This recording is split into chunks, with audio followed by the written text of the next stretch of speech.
Bom dia, meu nome é Simone, eu sou sócia do Valério Alora na Tecnosul Consulting e nesse vídeo eu vou falar sobre o impacto das distorções no cálculo de custos nos resultados da empresa. É um vídeo mais provocativo, não vou entrar no mérito de métodos ou de princípios de custeio. Então a gente vai falar de uma maneira mais genérica nessa questão de custo, certo? Então nós temos que ter em mente o seguinte: qualquer empresa, ela é um mecanismo vivo. O que é esse mecanismo vivo? Por um lado, entra dinheiro proveniente das vendas, né? É o faturamento, e esse mecanismo vivo vai trabalhar e vai gerar lucro ou prejuízo para a empresa, certo? E esse lucro ou prejuízo é uma variável que depende muito da eficiência operacional da empresa. O que eu chamo de eficiência operacional? É a relação entre tudo aquilo que eu gastei e tudo aquilo que eu produzi. Essa relação é o custo, certo? Então esse custo ele vai depender de quanto mais eu aproveitar os recursos instalados da minha empresa, né? Melhor aproveitar esses recursos instalados da minha empresa, quanto mais eu for eficiente, melhor vão ser meus custos e cada vez melhor vão ser meus resultados. Então é uma variável que não pode passar despercebida, não pode ser mal calculada e é de vital importância para tudo que acontece dentro da empresa: orçamento, vendas, pesquisa e desenvolvimento, estratégia de mercado. Tudo depende do custo, certo? E esses indicadores de custo, quando estão mal calculados, isso acontece por uma série de fatores. Eu elenquei aqui alguns, vamos falar um pouquinho sobre cada um deles, certo? O primeiro deles é a lógica interna dos sistemas de custos que existem no mercado. Isso inclui também os módulos de custeio dos ERPs. Então essa lógica interna, esses algoritmos, eles são baseados em médias e rateios. A gente vai desenvolver esse conceito mais tarde, vamos explicar matematicamente mais tarde porque eles estão errados e porque eles causam essas distorções, certo? O segundo item seriam as técnicas de implantação equivocadas. O que eu quero dizer com isso? Não adianta eu ter um ótimo sistema de custeio, o melhor ERP do mercado, ir lá implantar e fazer uma péssima estruturação do centro de custo, um plano de contas mal elaborado, ou até mesmo fazendo essas duas coisas muito bem feitas, eu ainda posso ir lá e lançar contas erradas e entrar lixo e sair lixo. Então não adianta nada eu ter o melhor de tudo e o input ser lixo, porque o output vai ser lixo também. Incapacidade de rastreamento. O que eu quero dizer com isso? É incapacidade de eu rastrear em que etapa do processo produtivo do meu produto está causando uma aceleração, um volume alto de custos naquele produto. Então, se eu quiser, por exemplo, fazer uma ação de redução de custo num determinado produto, numa determinada família, eu tenho que saber exatamente que etapa do processo produtivo eu tenho que trabalhar para ter um retorno financeiro em cima disso, certo? Então não adianta eu sair disparando kaizens e projetos de melhoria sem saber se aquilo realmente está afetando o custo do meu produto ou não. Isso é uma outra coisa. Outra coisa, simulação de cenários. Muito mais importante do que eu calcular o custo que aconteceu no passado, né? Porque o que aconteceu no passado foi, morreu, já deu, aconteceu, não dá para mudar. É o custo que vai acontecer no futuro. Certo? Então eu tenho que projetar a minha fábrica e enxergar o que vai acontecer nela daqui a um mês, 2 meses, 6 meses, 1 ano, 5, 10 anos. Isso é muito mais importante do que saber o que aconteceu no passado, certo? Então eu tenho que me prever, porque eu tenho um planejamento, eu tenho uma diretriz, eu tenho uma visão de futuro, e para que essa visão de futuro de fato ocorra, eu preciso saber que produtos que eu devo produzir, a que custo eu devo produzir, a que preço eu devo vender, em que volumes eu devo produzir, para saber se de fato essa minha visão de futuro vai ser alcançada ou não. Se eu não tiver isso em mãos, essa ferramenta matemática em mãos, possivelmente eu estou sendo um navio à deriva, eu não vou conseguir atingir minha meta, certo?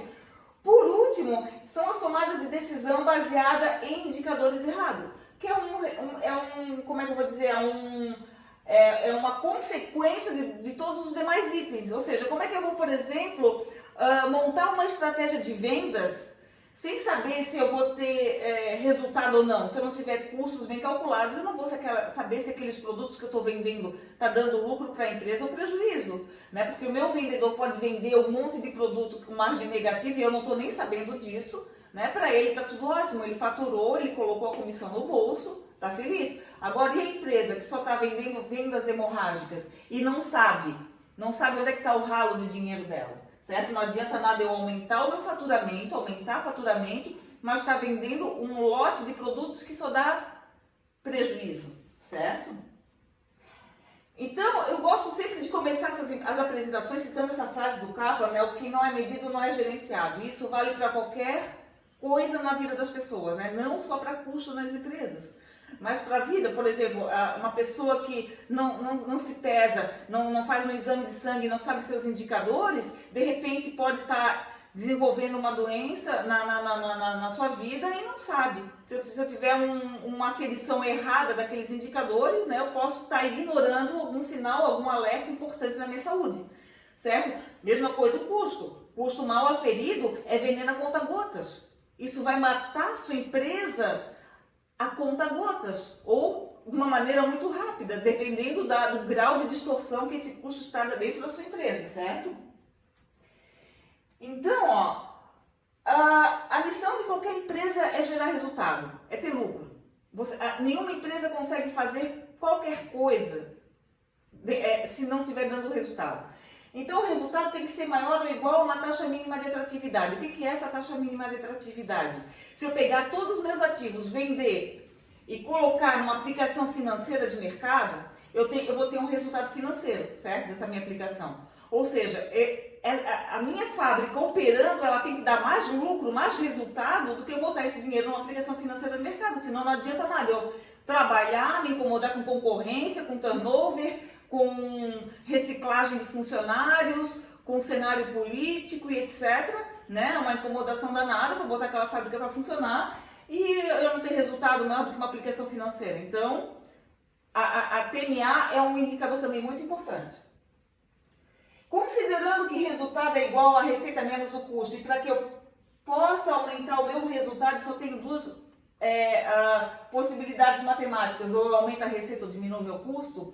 E considerando que receita é igual a preço vezes quantidade, e preço é definido pelo mercado, por exemplo, se eu sou dona de um frigorífico, eu só consigo vender aquele meu frango inteiro congelado pelo preço que o mercado está disposto a pagar por ele. Não adianta pegar o benchmark de mercado, meu preço vai ser o dobro dele, eu não vou vender frango nenhum, certo? Então, existe uma linha que é um balizador de mercado, e é aquele ali que a gente deve seguir. Então, o preço sempre será definido pelo mercado, salvo você trabalhe com uma estratégia totalmente de diferenciação e não de custo, que é o caso, por exemplo, de uma marca de carro esportivo super cara, uma bolsa especialíssima, né? Uma marca de moda muito cara, onde o comprador, o cliente, não está preocupado com o custo, e sim com o diferencial. Mas não é o caso da maioria das empresas. Certo? A quantidade ela é definida pela capacidade e mercado, ou seja, também não depende da gente, né? O mercado tem uma demanda definida e uma demanda limitada.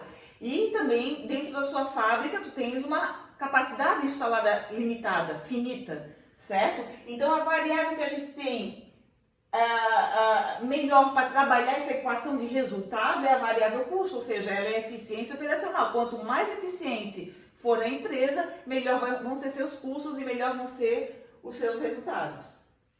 Né? Então, aquela variável, né? Para eu melhorar o meu resultado, eu preciso ou melhorar a receita ou diminuir meus custos, ou ambos, né? E quando a gente fala em redução de custo, tem duas maneiras de fazer isso. A primeira maneira é fazendo uma redução de custo no Lean, que todo mundo conhece. Todo mundo que vai no supermercado, que não conhece custo e nunca ouviu falar, já percebeu isso. Quando vê a embalagem de um produto que diminuiu de volume, mas não diminuiu de preço, certo? Ou a qualidade da matéria-prima. Um chocolate antigo que hoje tu percebe que a qualidade piorou. Né? Então todo mundo está percebendo que o fabricante está diminuindo a qualidade do produto. O cliente fica irado com isso, certo? Então, quando você vai para a fábrica, ao contrário, né, e faz uma redução de custo lean, ou seja, você melhora o processo de fabricação, melhora a utilização da tua planta fabril, reduz estoques intermediários, você vai fazer uma redução de custo lean, e o cliente não vai perceber e vai ficar contente da mesma forma, certo? Quando a gente fala em estratégia de custo, a gente tem que se ater ao seguinte: normalmente quem trabalha com estratégia de custo, as margens unitárias dos produtos são bem estreitas, então qualquer distorção pode estar falseando a visão de resultado, ou seja, aquele produto que você acha que está ganhando dinheiro pode estar perdendo, e o produto que está perdendo pode estar ganhando.